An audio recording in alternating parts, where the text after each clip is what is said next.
So the little toy that I posted on the web sort of indicated why this red curve here and this green curve are homotopy equivalent one to another, because we can deform one of them continuously into the other through a family of continuous curves, all of which are based at the same point, 1, 0.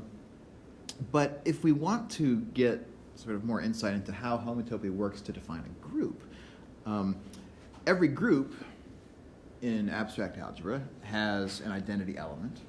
It has inverses for every element, and it has an associative binary operation with respect to which the whole thing hangs together and is closed, right? And so one of the things that we can think about is, in a group defined by homotopy classes of loops, what does the identity element look like?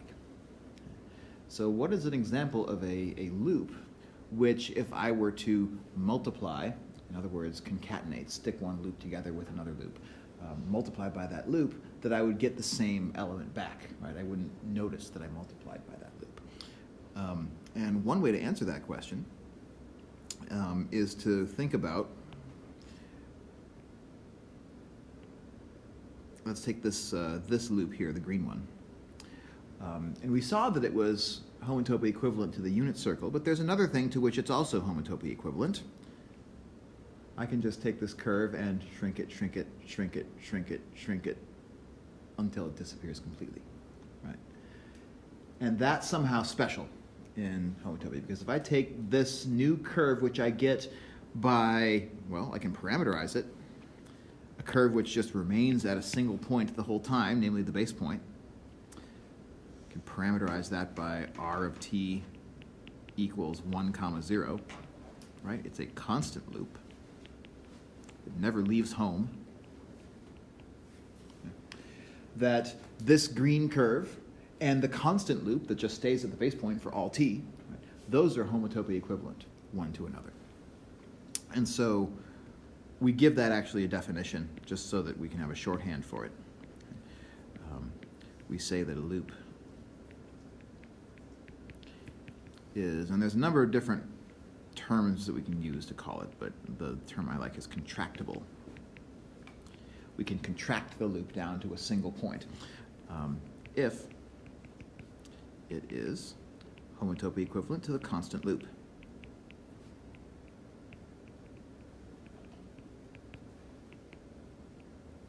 I like to think of it as the loop is like a rubber band that we can just wad up into a single point on the space in a continuous fashion, right? I can continuously wad it all the way down to the base point. We call those loops contractible. And based on the idea in our fundamental group, so in the fundamental group,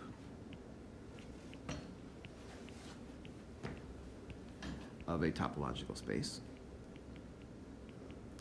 the elements of that group are homotopy classes of loops. We'll have to talk again about what makes classes in a second. Homotopy classes of based loops. And the operation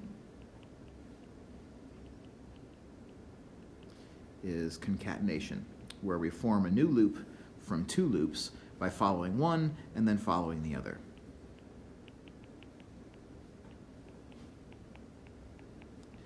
And then I think it's going to be clear why, if I follow a non-trivial loop and then I concatenate that with the constant loop, that what I'm doing is I'm going around this bend, landing here, and then I'm staying here for the rest of time, right?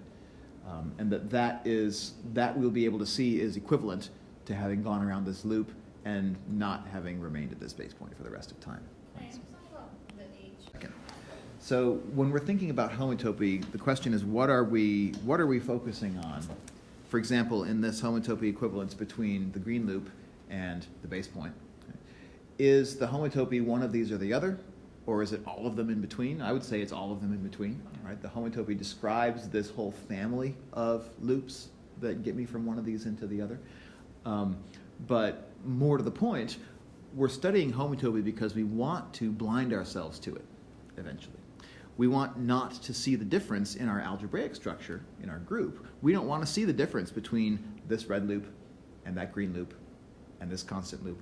We want those all to be the same element, because that's how we forget geometry, in a way, is that we completely blind ourselves to the difference between all these different loops that are in the in-between. All of them are just representatives of the same constant loop that just goes nowhere, which is going to turn out to be an identity element in our group. So yeah, it's not one of these or the other. It's all of them simultaneously, and it's any of them. Right? And that's the magic of equivalence classes. And that's one of the things I wanted to talk about today, to get our minds back into how equivalence classes work, to partition up a set. So that's where I want to kind of go together in thinking about how a fundamental group is pieced together. But before we go there, I want to visit the question that I asked as part of the things to think about for today. Here we go. It's question number 2. Referring to the homotopy of two curves in the interactive example, the question I'm asking is, would they still be homotopy equivalent if we consider them to be curves in the punctured plane? So let me go back to the visual and then ask how you responded to this question. So here's my original toy here again, showing the homotopy between red curve and green curve. If I just delete out the origin from the xy plane, does that change our viewpoint about whether these two curves are homotopy equivalent? If so, how? We're required, so the continuity clause in the definition of homotopy seems unimportant in the first example, right? Because we can just slide our rubber bands around anywhere that we want to, and there's no problem continuously, right? Slide them through a continuous family of continuous curves. But if I take a point out of my plane and I try to slide the red curve around so that it turns into the green curve, it gets stuck, right? In a way. It's going to get stuck around this punctured place of the origin. There's going to be no way for me to slide past that point, because in order to do so continuously, there would have to be one place, according to the intermediate value theorem, if you want to be really fancy about it, according to the intermediate value theorem, there would be a place where this curve would be required to pass through the origin. But the curve cannot pass through the origin if there is no origin there to pass through. Right? So if I puncture the plane, what do I have to conclude about these two curves? They're not homotopy equivalent in the punctured plane. Right? In fact, so it's no longer going to be true, right, in the punctured plane that the red curve and the green curve are equivalent, because in order to try to turn one of them into the other, we need to pass through this forbidden point, which we can't do. So those aren't equivalent one to another, which means that in the fundamental group of the punctured plane, so now we'll start trying to put a fine point on it. In the fundamental group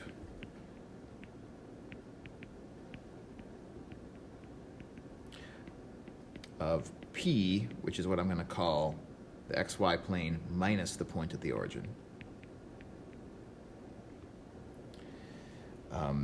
the green curve, I don't know what we want to call that one, R2, I think is what we maybe called it in the homework, and the red circle, the red unit circle R1. R1 is not homotopy equivalent. So let me say it this way, not homotopy equivalent to R2. But because the elements of the fundamental group are homotopy classes of loops and not loops themselves, not homotopy equivalent means not equal to. So R1 and R2, the homotopy classes of R1 and R2, which we might represent with these little brackets around them, right, that these two, as elements of the fundamental group, are not equal one to another. Right? There is no homotopy that connects R1 with R2 in the fundamental group of the punctured plane. And so we now know that whatever that group is, if I call it G, and in notation we write a fundamental group as pi sub 1 of P, okay, that these two elements both belong to the fundamental group of the punctured plane, but these are different. So we now know that the order of this group has to be at least 2. There have to be at least two different elements in the fundamental group of the punctured plane, because we have two loops which are not homotopy equivalent, and therefore there must be at least two homotopy equivalence classes that belong to this fundamental group. In particular, one of these two homotopy classes is trivial. Which one? Between these two loops, the only one of them which is homotopy equivalent to a constant loop, which remains at the base point, is R2. Because even when I've punctured the plane to get rid of that 0, 0, it's still true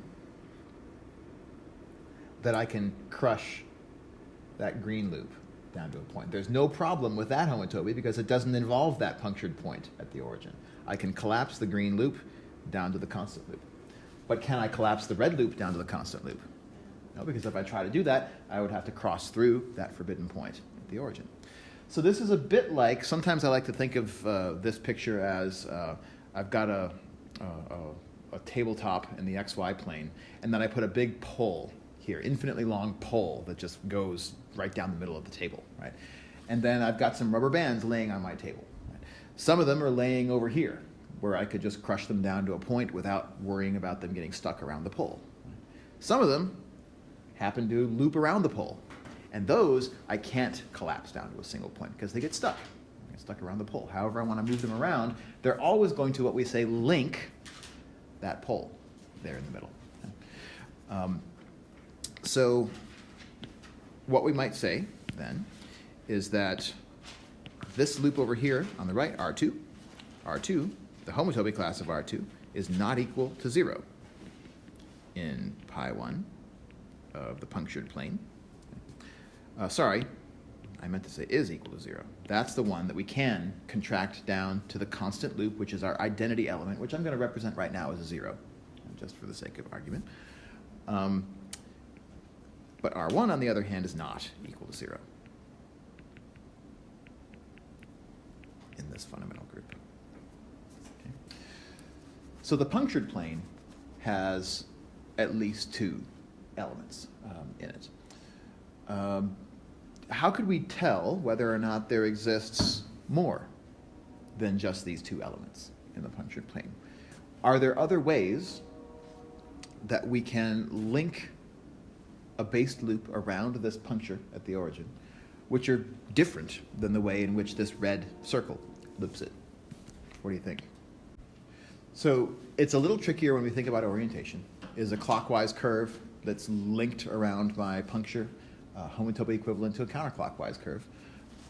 Let's think about what would happen if I concatenated these two together, right? If I took my original circle here, R1, and my new curve, let's call it R3.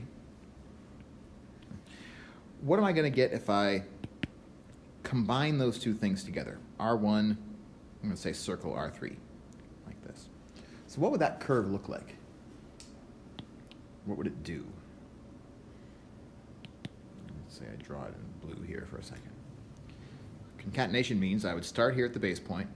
I would travel around R1 until I got back to the base point. And then I would turn around and I would travel this way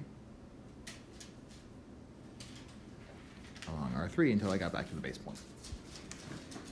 So I'd have one big loop that first took a circuit around here and then turned around and took a circuit the opposite direction around the origin. We saw an example kind of like this last time. What did we decide about it back then?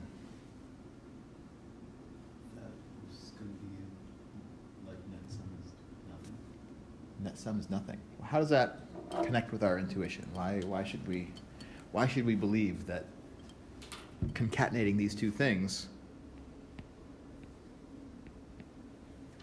should give me something trivial? What does trivial mean? What does it mean to equal 0 in the fundamental group?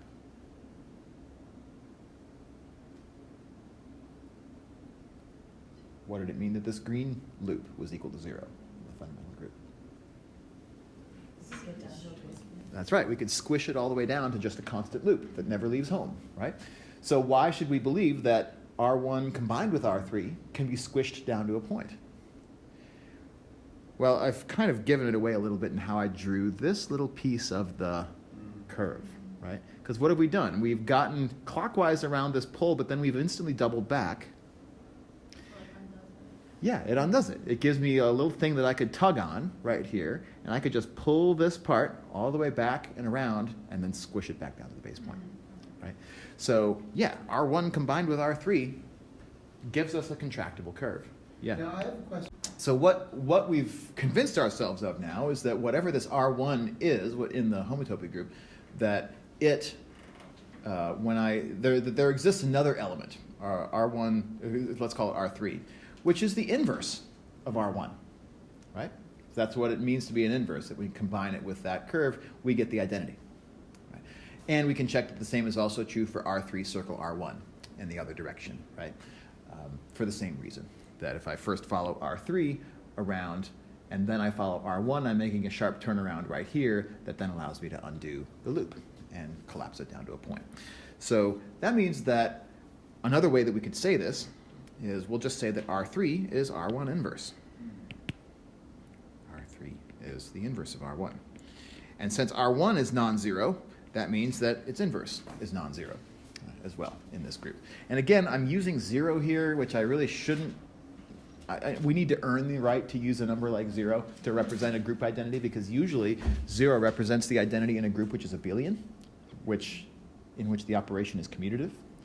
We haven't shown that that's true yet, but I'd like to, for this example at least. But then, yeah, coming back to John's question, what about the concatenation of a loop with itself? So let's just do R1 circle R1 for a second, right? That would be just going around twice, starting at the base point and doing 2 loops around the origin. Did you say it doubles? Yeah. Well, do we know, though, that that double loop around the origin is not homotopic to the single loop around the origin? I would think it would not be in the punctured plane. Why not? Well, because to... Wait, maybe I'm less convinced as soon as I started talking. Homotopy class, well, this is why we do it. So, is it something new, or is it the same? So if we think algebraically about it for a second, if it gave us the same thing, right, this almost feels like the quandle operation we were looking at before, right? When we combine something with itself and we get itself. Is that possible in a group in general? So let's suppose that we can agree that this homotopy classes of based loops combined with the operation of concatenation actually does satisfy the axioms of a group. Then there must be an element in that group that satisfies this equation. But if all of my elements have inverses, Yeah. what does that imply about this equation? That R1 would have to be the identity for that to be true. Yeah, that in a group, that's true if and only if R1 is the identity. I'll just write E for now, but we could say 0 if we're using that nomenclature, right? But we decided R1 was not 0. So we have no choice at this point, but that this combination here, it can't be the same as R1, so it has to be something different. And then from there we have 2 choices. Is it something different because it's 0, or is it something different because it's not 0 and it's not R1, but it's something else fresh, right? So it's not equal to R1. Is it equal to 0, or is it something new? I don't know what to call it at this point. Let me just say new in parentheses. So how could we tell those apart?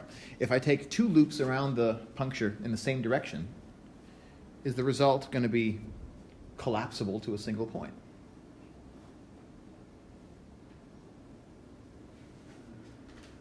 I don't think so, right?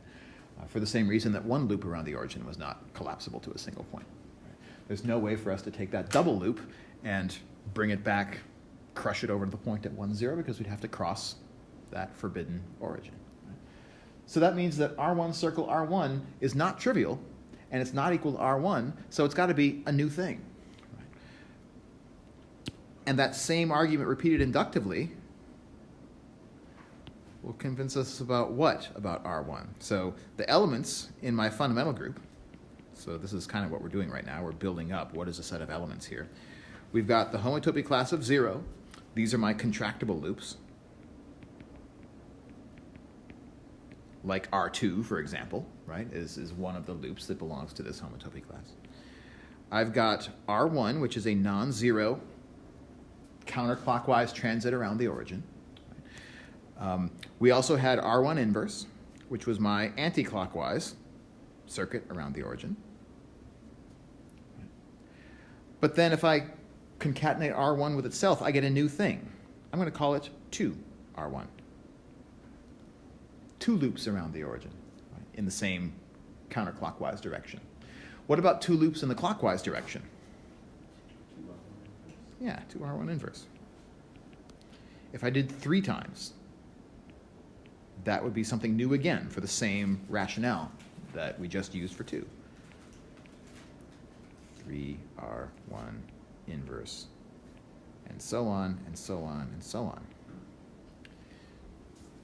And every time I change the number of times I wind around the origin, I get a new element in my fundamental group. So what set am I describing here? I mean, we're describing a set whose elements are these wacky homotopy classes of based loops in the punctured plane. But what is this list really? What are we really listing? What does it look like? The integers. Very good. We are really just listing the integers. 0, 1, -1, 2, -2. We can set up a one-to-one correspondence between the list that we were building on the left and the list of integers.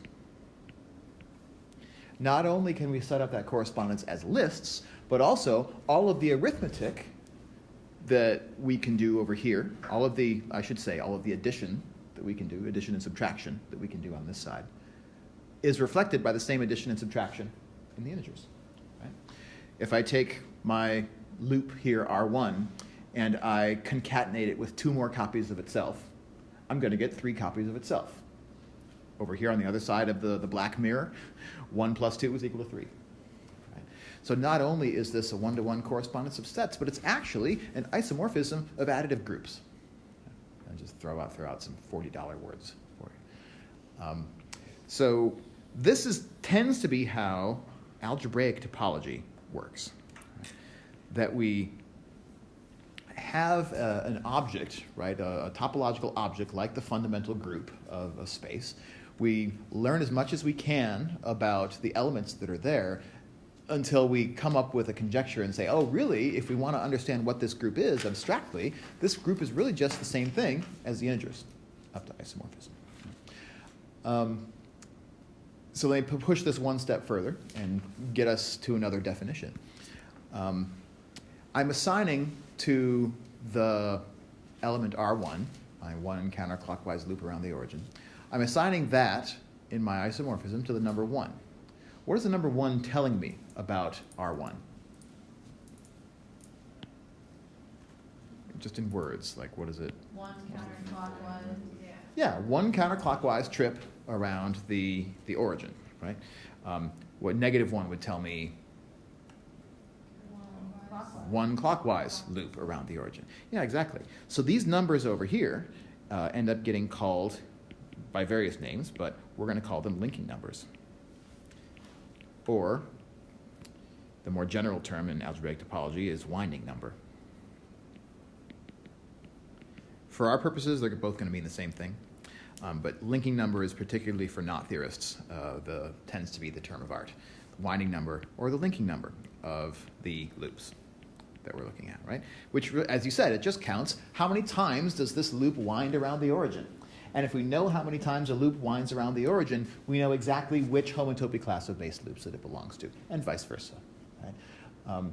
So what this tells me is that I can understand every possible type of loop I can draw in the punctured plane, based at 1, 0, up to homotopy. I can understand every such type of loop just by specifying its winding number.